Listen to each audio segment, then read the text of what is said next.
रामकृष्ण हरी मैत्रिणींनो, स्वागत आहे आपले सर्वांचे।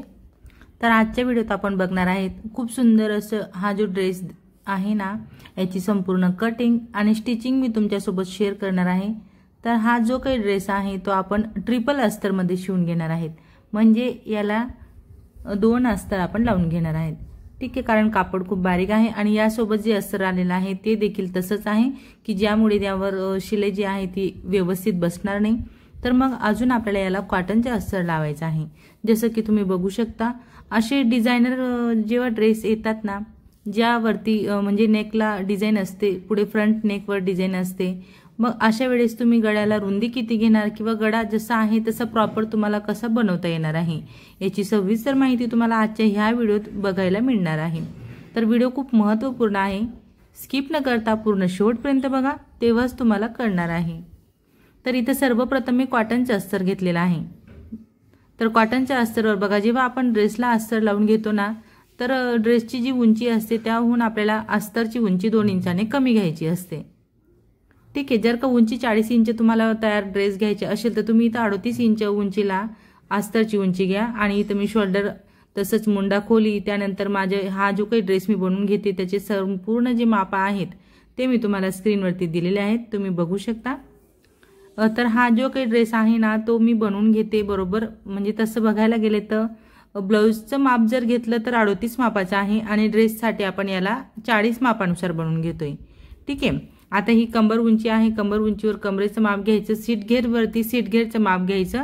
सीट घेर म्हणजेच कट उंची आणि सीट घेर आपले हे निशाण एक जागेवर यायला हवं।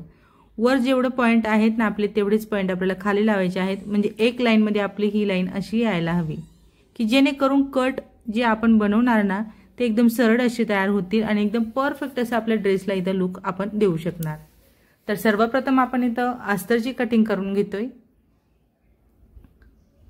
आता बघा, आपला जो काही ड्रेस आहे ना त्यावरती डिझाईनचा गळा असल्यामुळे आपण इथं गळ्याची रुंदी किंवा उंची काहीच मार्किंग केलेली नाहीये, फक्त बॅक आणि फ्रंट एकाच आकाराने मी कट करून घेतलेला आहे। आता हा जो काही ड्रेसचा कापड आहे त्याला बघा असं ओपन केलंय बरोबर, हा फ्रंटचा कापड आहे आणि बॅकला प्लेन असणार आहे। फ्रंटला खूप सुंदर असं मस्त वर्कवाला जो आहे ना तो गळा आहे आलेला, त्यानंतर प्रिंटेड पूर्ण असं पार्ट आहे फ्रंटचं। तर इथं बघा मी अशा पद्धतीने हे जे काही मी कट करून घेतलेला आहे अस्तर ते मी असं ठेवून घेतलेलं आहे। ठीक आहे, तर याला खाली लेस आहे फ्रंटला, तर मी बघते उंचीला जर का हा ड्रेस माझा बरोबर येत असेल, म्हणजे हा जो कापड आहे तो, तर मग मी ही जी लेस आहे ती काढणार नाही, त्याला जेवढे आहे तेवढीच राहू देईल। आणि जर का उंची तुम्हाला कमी करायची असेल तर मग अशा वेळेस तुम्ही ही लेस काढून घ्या, किंवा अशी थोडीफार क्रॉस वगैरे असते, पण याला मात्र परफेक्ट एकाच लाईनमध्ये सरळ आहे तर मी ती लेस राहू दिलेली आहे। आता हा आपला बॅकसाठी कापड असणार आहे, म्हणजे याच्यात आपण बॅक पार्ट कट करतोय, तर 2 पार्ट मोकळे असल्यामुळे बघा मी बॅकसाठी घडी अशी व्यवस्थित एका बाजूने घातली की जेणेकरून मला स्लीवसाठी भरपूर असा कापड इथं शिल्लक राहील। म्हणजे लॉंग स्लीव जरी बनवायचे असल्या तर मग तुम्हाला अशा पद्धतीने ड्रेसच्या घडी घालायचे असतात। ठीक आहे, तर आता आपलं हे बॅक आणि फ्रंटची कटिंग झाली। त्यानंतर आता ह्या कस्टमरला स्लीवसाठी पफ स्लीव सांगितलेली आहे की स्लीववरती छोटासा पफ यायला हवा, एल्बोपर्यंत स्लीव असणार आहे आणि शोल्डरवरती थोडासा पफ हवा आहे। मग ती पफ स्लीवची कटिंग मी तुम्हाला दाखवते। त्याआधी आता ड्रेससोबत जे अस्तर आलेलं आहे ना त्या अस्तरवर मी आपलं हे कॉटनचे अस्तर ठेवत कटिंग करून घेते, म्हणजे टोटल आपला हा जो काही ड्रेस असणार आहे तो ट्रिपल अस्तरचा असणार आहे। मग असं ट्रिपल अस्तरचा ड्रेस शिवत असताना आपल्याला कशा पद्धतीने तो शिवून घ्यायचा आहे हेच आपण आज इथं बघणार आहेत। ठीक आहे, आता आपलं बॅक फ्रंट कटिंग झालेलं आहे। उरलेला जो काही कॉटनचा अस्तर होता त्या अस्तरमध्ये मी इथं बघा उंची प्लस 1 इंच आपल्याला घ्यायचा आहे। एल्बो स्लीव तुम्ही जेवढी घेत असणार त्यामध्ये 1 इंच प्लस करा, जसं की मी 10 घेतलेला आहे आणि घडी मात्र इथं मला 10च घ्यायची आहे, कारण मी 40 मापानुसार ड्राफ्टिंग केलेली आहे। उतार 4 वर दिला, बाहीचे सेप देऊन झाला, खाली दंडघेच्या निम्मे प्लस 2 इंच असं आपल्याला क्रॉस करायचं आहे। ही झाली आपली एल्बो लेंथची स्लीव आणि पफसाठी वर मी 3 इंच एक्स्ट्रा घेतलेला आहे। बघा असं सरळ मग एकदम थोडासा असं मस्त सेप दिलेला आहे मी। आता ही झाली आपली पफ स्लीवची कटिंग। आता हा जो काही कापड आहे ना आपला शिल्लक राहिलेला त्यावरती मी कॉटनचं अस्तर ठेवून घेते। इथं मात्र ट्रिपल अस्तरचे जे अस्तर आहे ते शिल्लक नाहीच, कारण तुम्ही बघितलं जेवढं अस्तर आलेलं होतं ते अस्तर फक्त बॅक आणि फ्रंटसाठी तेवढंच आपल्याला आलेलं आहे। मग इथं स्लीवसाठी मी कॉटनचं अस्तर यूज केलेलं आहे, जे की आपण त्याला देखील वापरून घेतलेलं आहे। तर बघा आता ट्रिपल अस्तरचा आपण हा जो काही ड्रेस आहे ना तो शिवून घेतोय। तर याला जे ड्रेस सोबत अस्तर आलेला आहे तेच मी मेन कापडला लावून अटॅच करून घेतलेला आहे आधी, आणि मग त्यानंतर हा जो काही वर्कवाला गळा आहे ना तो डिझाईन बरोबर मॅच करत मी इथं सेंटरला कट लावलेला आहे। आणि आता आपलं हे कॉटनचं अस्तर असणार आहे। कॉटनच्या अस्तरला देखील मी सेंटरला कट लावलेला आहे। ठीक, म्हणजे सेंटर खूप महत्त्वाचा असतो आपल्यासाठी जेव्हा आपण अशी डिझायनर गळे बनवून घेतो, मग ते ब्लाउज असतो किंवा ड्रेस असतो, त्यासाठी आपल्याला सेंटर खूप महत्त्वाचा आहे। तर आता बघा सेंटरला सेंटर पॉईंट मी मॅच केलेला आहे, आणि त्यातल्या त्यात इथं बघा गळ्यावर मी टिप टाकून घेतलेली आहे। म्हणजे आधीच आपण जे अस्तर आहे ना ते मेन कापडला अटॅच करताना मी गळ्यावर टिप टाकली की जेणेकरून मला तो गळ्याचा आकार प्रॉपर असा दिसायला हवा किंवा मला स्टिच करताना एकदम सोपं जायला हवं यासाठी। तर मी व्यवस्थित असं पान आकाराच्या आकारानेच बरोबर इथं पुन्हा टिप टाकून घेते। ठीक आहे, आता इथं तुम्ही बघू शकणार की मी गळा जो आहे तो रुंदीला चेक केलेला आहे, आणि जेवढा वर्क होता तेवढंच त्याची रुंदी आलेली आहे। फक्त उंचीला मात्र आपल्याला बघायचं असतं, आणि मग वरच्या दिशेने आपण गळ्याची उंची कमी जास्त करू शकतो जेव्हा अशी वर्कवाले गळे आलेले असतात तेव्हा। ठीक आहे, आता आपण संपूर्ण वेस्टेज पार्ट कट करून त्याला कट लावले। कट लावल्यानंतर आपण कॉटनचं अस्तर पूर्णपणे आतमध्ये टाकलेलं आहे, आणि गळ्यावरती एकदम मस्त अशी आपण इथं दाबटीप देतोय। तर ह्या डिझायनर गळ्यावर बघा बटन लावलेले आहेत, पुढे गळ्यावरती कापडी बटन लावलेले आहेत। तर ते बटन्स देखील मला व्यवस्थित सांभाळायचे आहेत। तर जर का तुमच्याने ॲडजस्टमेंट होत नसेल तर तुम्ही ते बटन कट करून काढून घ्या, नंतर पुन्हा पूर्ण ड्रेस तयार झाला का मग आपण परत अजून तिथे सुई धाग्याने ते बटन लावू शकतो। ठीक आहे, पण माझ्या इथे ॲडजस्टमेंट होतंय तर मी तसं थोडंसं त्याला व्यवस्थित करत मग मी स्टिच करून घेतलेलं आहे। तर आता आपली ही पहिली टिप देऊन झाली का दाबटीप, त्यानंतर आपण याच्या शेजारी अजून एक टिप देणार आहेत की ज्यामुळे आपला जो काही नेक आहे ना त्याला प्रॉपर लुक मिळणार आहे। तर इथं आता ट्रिपल अस्तरचं आपला हा ड्रेस असल्यामुळे मी कॅनव्हसचा वापर केलेला नाहीये। तुमच्याकडे जर का ड्रेसचा कापड तुम्ही लूजवाला यूज करत असणार किंवा तुम्ही फक्त सिंगल अस्तर त्याला लावून घेत असणार किंवा अस्तर नाही पण लावण्याची गरज असेल, तुम्हाला सिंगल कापडमध्ये ड्रेस शिवून घ्यायचा असेल तर तुम्हाला गळ्याच्या फिनिशिंगसाठी कॅनव्हस खूप महत्त्वाचा आहे। कॅनव्हसचा वापर करत मग तुम्ही गळ्याला फिनिशिंग देऊ शकता। इथं मात्र माझे 3 लेअरमध्ये असल्यामुळे मी कॅनव्हसचा वापर केलेला नाहीये। त्यासोबत आपल्या गळ्यावर वर्क देखील होता, तर खूप सुंदर अशी फिनिशिंग मला इथं मिळालेली आहे। ठीक आहे, तर फिनिशिंगसाठी ह्या गोष्टी लक्षात घेणं खूप गरजेचं आहे। आता बघा किती परफेक्ट मी गळा शिवून घेतलेला आहे। आता आपल्याला काय करायचं आहे, हे कॉटनचे जे अस्तर आहे ना त्याला खाली बघा ओपन पार्ट होतात, तिथं आपण आता थोडंसं असं अर्धा इंच फोल्ड करत अजून एक फोल्ड मी केलेला आहे, आणि अशी एक टिप तिथं टाकून घेते। बाकी ड्रेस सोबत जे अस्तर आलेलं आहे ना त्याला मी काठावरच कट केलेला आहे, म्हणजे खालीवर त्याला काठ आलेला आहे, तर तो काठ असल्यामुळे मग मी तिथं फोल्ड करणार नाही त्याला। आता आपले हे जे काही कॉटनचे अस्तर आहे हे आपण मापात कट केलेलं आहे, तर याला आपण संपूर्ण अस्तर बरोबर मेन कापडवर आता असं स्टिच करून घेणार, आणि त्याबाहेर जो काही एक्स्ट्रा कापड आपला येणार आहे ना तो आपण तो म्हणजे कट करून घेणार आहेत व्यवस्थित। आता इथं एक महत्त्वाची टिप तुम्हाला देते की मी ड्रेसची कटिंग करत असताना बघा फक्त फ्रंटच्या आकाराने म्हणजे बॅकच्या आकाराने आपण मुंडा कट केलेला आहे। फ्रंटचा आकार मी जसं की मी ब्लाऊज शिवताना तुम्हाला सांगते ना, शोल्डर जेव्हा माझे जोडून होतील तेव्हाच मी फ्रंटला आकार देणार आहे। ठीक आहे, पूर्ण व्हिडिओ बघा, खूप डिटेलमध्ये तुम्हाला माहिती दिलेली आहे की जेणेकरून तुमची कट एकाच लाईनमध्ये सरळ कसे येतील किंवा फिटिंग कशा पद्धतीने करायची असते, ड्रेसची फिटिंगमध्ये लुजिंग किती घ्यायची असते, या सर्व गोष्टीची माहिती मी तुम्हाला देणार आहे। तर बघा लुजिंगवरून एक गोष्ट सांगते तुम्हाला की हा जो ड्रेस आहे तो आहे म्हणजे ब्लाऊजचं माप बघितलं तर 38चा, पण ड्रेस आपल्याला वरून टाकायचा असतो आणि मग तो आपल्याला व्यवस्थित यायला हवं यासाठी मी याला 40 मापात बनवते, म्हणजे 38 मध्ये 2 इंच प्लस केलेला आहे। लुजिंग किती ऍड करणार ड्रेसमध्ये, बऱ्याच मैत्रिणी म्हणतात की ताई लुजिंग म्हणून किती ऍड करायचं, तर फक्त आपल्याला 2 इंच ऍड करायचं आहे, म्हणजे पूर्ण प्रॉपर छातीचे जे माप असतं ना त्यामध्ये 2 इंच प्लस करा आणि मग त्याच्या चौथा काढायचा असतो आपल्याला। ठीक आहे, जसं की मी 38 मध्ये 2 प्लस करत 40 झाले आणि त्याच्या चौथा 10 आला, 10 मध्ये 2 प्लस आपण अशी 12ची घडी याला घेतलेली आहे। ओके, आता आपलं हे फ्रंट तयार झालं। त्याच पद्धतीने मी बॅक देखील तयार केलेला आहे। बॅकला सिंपल असा गोल गळा आहे आणि अस्तर बघू शकता तुम्ही, अस्तर तसंच मेन कापड किती आलेला आहे तर कारण माझं इथं बघा जे ड्रेस सोबतचं अस्तर होतं ते थोडं उंचीला कमी असल्यामुळे मग मी कॉटनचे देखील तेवढंच त्याला घेतलेलं आहे। शोल्डरला उतार द्यायचा आहे बघा, गळ्याकडच्या बाजूला मी शोल्डर उतार दिलेला आहे आणि त्यानंतर आपलं शोल्डर स्टिचिंग झालेलं आहे। आता इथं बघा आपल्याला काय करायचं आहे, शोल्डर जसं आपण ब्लाऊजसाठी करतो ना तसं आपल्याला मॅच करायचं आहे। एक्स्ट्रा दिसतंय का कमी जास्त पार्ट तो काढायचा आहे। त्यानंतर हे चारही बाजू चेक करायचे असतात आणि चारही बाजू सेम असल्या तरी तिथं नॉर्मल शेप आपल्याला द्यायचाच असतो। ओके, आता बॅक आणि फ्रंट आजूबाजूला करायचं आहे, परत चेक करायचं आहे आणि फ्रंटला मात्र आता इथं मी आकार देणार आहे। ठीक आहे, तर फ्रंटला नॉर्मल असं आपल्याला शेप द्यायचा आहे। जर का आपण फ्रंटला आकार देणार नाही तर मग तिथं असं म्हणजे नको तसं तो झोल पडतो आणि मग चुन्या दिसतात अशा, त्यामुळे आपल्याला तिथं आकार देऊन घ्यायचा आहे। ठीक आहे, फुगा वगैरे पडायला नको ना, मागे पुढे फुगा पडतो त्यासाठी।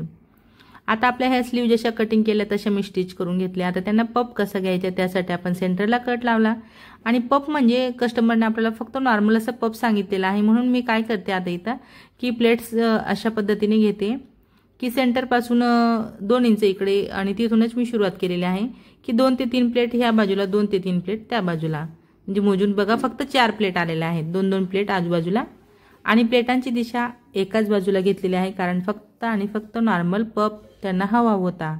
तर बघा कस्टमर्स देखील असे असतात ना आपल्याकडे, आता ड्रेसचं असो किंवा ब्लाऊजचं, कोणी कस्टमर सांगतात ताई फक्त नॉर्मल पप हवाय मला, कोणी कोणी म्हणतं मला असा पप हवाय। मग त्यानुसार कसं असतं ना, जर का कोणी आपल्याला 2-3 चुन्या सांगितल्या फक्त की आम्हाला शोल्डरवरती थोडंसं नॉर्मल पप हवाय, मग तेव्हा 2 इंच जास्त घ्यायचं। कोणी कोणी म्हणतं की मला थोडा बरा असं व्यवस्थित पप हवा, तेव्हा 3 इंच घ्यायचं आणि प्रॉपर आपली पप स्लीव जी ट्रेंडिंगमध्ये चालू आहे ना त्यासाठी मात्र 4 इंच एक्स्ट्रा घ्यायचं असतं आणि तो 4 इंच एक्स्ट्रा घेऊन जो पप तयार होतो ना तो बऱ्याच मैत्रिणींना आता आवडतो देखील आणि काही मैत्रिणींचं कसं असतं त्यांना रेग्युलर ब्लाऊजची सवय असते, मग त्यांना ते विचित्र वाटतं, मग त्या म्हणतात की पप खूप जास्तीचा झाला, मग आम्हाला एवढा नकोय, कमी करून हवा। मग ह्यासाठी आधीच आपण विचारून क्लिअर करायचं की तुम्हाला नेमका पप किती उंचीचा हवा, त्यानुसार मग मी पप ठरवत असते किंवा मी कटिंग तशा पद्धतीने करते। तर आपली ही पप स्लीव एकदम मस्त अशी लावून झाली आणि तुम्ही बघू शकता मी बाहीची घडी देखील 10 इंच घेतलेली होती, तर एकदम परफेक्ट अशी बाही मला इथं उरून पुरून गेलेली आहे व्यवस्थित, म्हणजे मला अपूर्ण पडलेली नाही बाही। सेम पद्धतीने मी दुसऱ्या बाजूला देखील बाही लावून घेते। आता फायनल आपले फिटिंगवर आपण आलेले आहेत। तर ड्रेसची फिटिंग ही 2 पार्टमध्ये होत असते। ब्लाऊजची फिटिंग आपण पूर्ण असं मोजून घेतो कमरेचा पार्ट अशा पद्धतीने, पण यामध्ये बघा आता बॅक आणि फ्रंट आपण एकावर एक ठेवलेला आहे, तर एका बाजूने मी असं मोजून चेक करते, मला आता 20 इंचावर फिटिंग करायची आहे, म्हणजे 20 इंचावरती पुढे किती एक्स्ट्रा आलं तर 2च आलेला आहे, म्हणजे 4 इंच एक्स्ट्रा आलेला आहे। 4 मधून आपण निम्मे केलेला आहे, तर 2 इंच ह्या बाजूला आणि 2 इंच ह्या बाजूला। ओके, फक्त एकच आपल्याला निम्मे करायचे, असं 4 आलेलं आहे, तर 2-2 आपण, आणि मी मार्जिन सारखी वाढवलेली आहे ना म्हणून कमरेमध्ये देखील मी 2 इंचावर पॉइंट लावून घेतलेला आहे। इथं मात्र बघा कटच्या जागेवर सीट घेर जवळ आपल्याला फक्त 1 ते 1.5 इंच घ्यायचं असतं एक्स्ट्रा, आणि तसंच मी इथं घेतलेलं आहे। ओके, त्या पद्धतीने माझं इथं मार्किंग मी करून घेतलेलं आहे। इथं आपल्याला दंड घेरच्या निम्मे घ्यायचा आहे आणि सुरुवात आपल्याला स्लीव कडून करायची असते। ओके, बाहीचा जॉईंट असा वरच्या दिशेने यायला हवा स्लीवच्या दिशेने, आणि टीप व्यवस्थित अशी आपल्याला टाकायची आहे। आता कट परफेक्ट येण्यासाठी आपल्याला टीप क्रॉस काढायची नसते, दाब वर करत लगेच आपण टीप फिरवलेली आहे बघा, आणि रिटर्न आपण स्लीवच्या दिशेने काढलेले आहे। ओके, हे बघा आता दोन्ही पार्ट आपले ओपन असल्यामुळे आपल्याला काय आहे की इथं कट व्यवस्थित घेता येणार आहे। तर दुसऱ्या बाजूने देखील मी व्यवस्थित मोजमाप करत फिटिंग करते। तुम्हाला देखील या सर्व गोष्टींची अशी काळजी घ्यायची आहे तेव्हा, आणि फिटिंगसाठी काही एवढं विशेष हे नसतं। आपण जर का कटिंग करताना व्यवस्थित मार्जिन घेतलेली आहे तर फिटिंगमध्ये आपल्याला तेवढ्याच अंतरावरून टीप टाकायची असते। जसं की मी आता इथं टाकून घेते, मोजून देखील तुम्हाला दाखवलेलं आहे। आपण जेवढं एक्स्ट्रा घेतो तेवढीच आपल्याला ते फिटिंग करायची असते।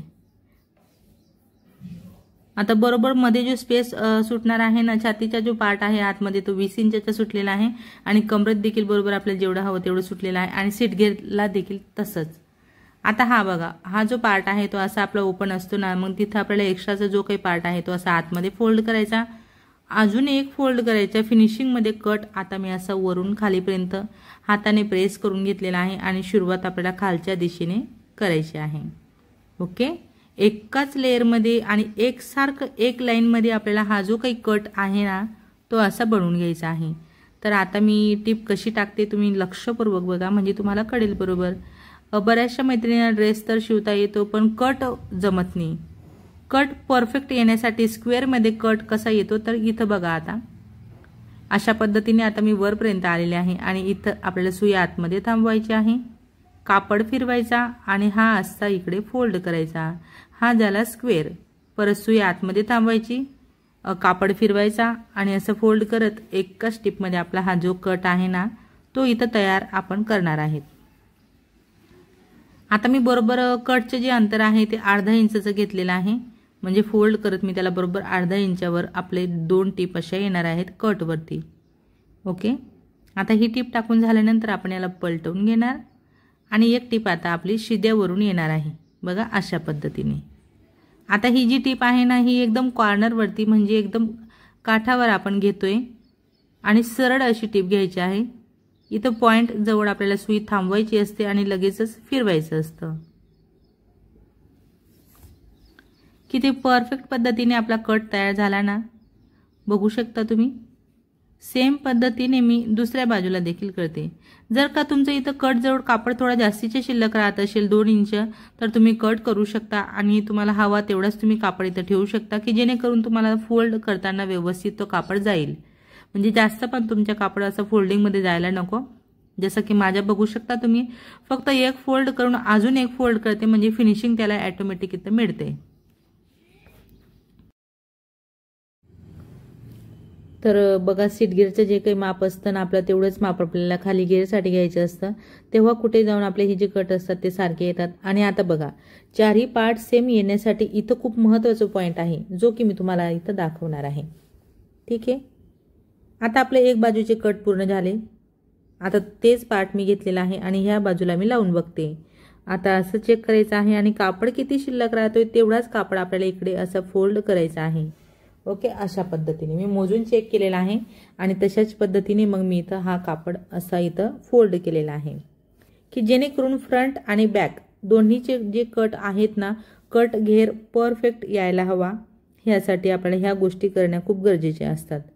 आता आपलं बघा कटची जी रुंदी आहे ना ती तर परफेक्ट झालेली आहे दोन्ही बॅक आणि फ्रंट। आता राहिला प्रश्न उंचीचा। तर उंचीसाठी मी याआधी देखील एक व्हिडिओ शेअर केलेला आहे तुमच्यासोबत ड्रेस कटिंग आणि स्टिचिंग। त्यानंतर आता हा व्हिडिओ देखील आहे, तर यामध्ये बघू शकता तुम्ही बघा फ्रंटला आपला लेस होती त्यामुळे बॅकचे पार्ट एवढे एक्स्ट्रा आहे आणि ते आपल्याला फोल्ड करायचं आहे। ते मला थोडं जास्ती वाटतंय तर मी त्याला अजून कट केलेला आहे आणि आता खालच्या दिशेने बॅक पार्ट आपण फोल्ड करताना अशा पद्धतीने फोल्ड करतोय की जेणेकरून बॅक आणि फ्रंटची उंची बरोबर सारखी अशी यायला हवी। बघा दुसऱ्या बाजूने देखील मी चेक केलेला आहे आणि जेवढं काही एक्स्ट्रा येतंय ना तेवढाच कापड आपल्याला इथं फोल्डिंगमध्ये असा व्यवस्थित फोल्ड करायचा आहे। आता आपली एक टिप टाकून झाली का आपण अजून एक टिप टाकणार आणि अशा पद्धतीने मग माझे हे टॉप इथं कंप्लीट झालेलं आहे। तर ह्या कस्टमरचे 2 ड्रेस होते माझ्याकडे शिवायला आलेले, तर मी 2 मधून एक टॉपची कटिंग तुम्हाला दाखवली आणि स्टिचिंग देखील संपूर्ण तुमच्यासोबत ही इथं शेअर केलेली आहे। तर फायनली आपलं संपूर्ण टॉप एकदम छान असं शिवून तयार झालेलं आहे। फिनिशिंग बघू शकता, कट बघू शकता किती परफेक्ट असे स्क्वेअरमध्ये आलेले आहेत आणि कट टू कट एकदम टॉप देखील आपलं एकदम परफेक्ट असं तयार इथं झालेलं आहे। तर मग मैत्रिणींनो आजचा हा व्हिडिओ तुम्ही माझा पूर्ण शेवटपर्यंत बघितला त्याबद्दल तुमचे सर्वांचे खूप खूप धन्यवाद। असेच माझे व्हिडिओ बघत चला व मला सपोर्ट करा। व्हिडिओ आवडला असेल, थोडा जरी फायदेशीर वाटला असेल तर मात्र व्हिडिओला नक्कीच लाईक करा, शेअर करा, कमेंट करा। चॅनलवर नवीन असणार, पहिल्यांदाच माझा व्हिडिओ बघत असणार तर चॅनलला सबस्क्राइब करा, सोबत बेल आयकॉन क्लिक करून ऑलवर सेट करा रोजचे असे छान छान व नवनवीन व्हिडिओ पाहण्यासाठी। चला तर मग भेटूया आपण पुढच्या एक छान अशा व्हिडिओत आणि नवीन डिझाईन सोबत। धन्यवाद।